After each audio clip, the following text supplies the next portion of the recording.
તમારા ગામની અંદર અત્યારે જે વીજ પોલ આવી રહ્યા છે શું કહેશો એમાં કેટલી તમારી શું અપેક્ષાઓ છે કે કેટલા તમને વળતર મળે?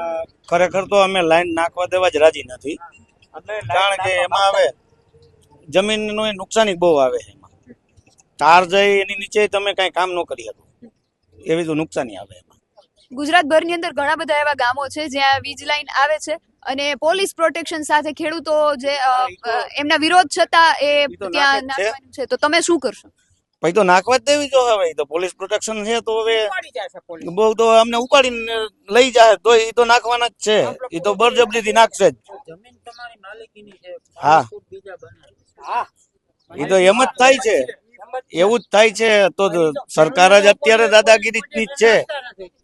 એમને તો હવે અત્યારે સ્થાનિક સ્વરાજ્યની ચૂંટણી આવે છે, તમારો આ પ્રશ્ન છે તો તમે તમારા પ્રતિનિધિ પાસે એવી અપેક્ષા અમે એને રજૂઆત કરીશું, આવશે તો ખરા જ આ બાબતમાં.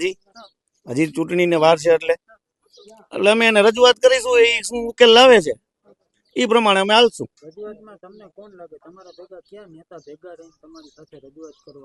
હવે એ તો એને જોહે તો ખરા જ ને, એને મત તો જોહે ને અહીંથી.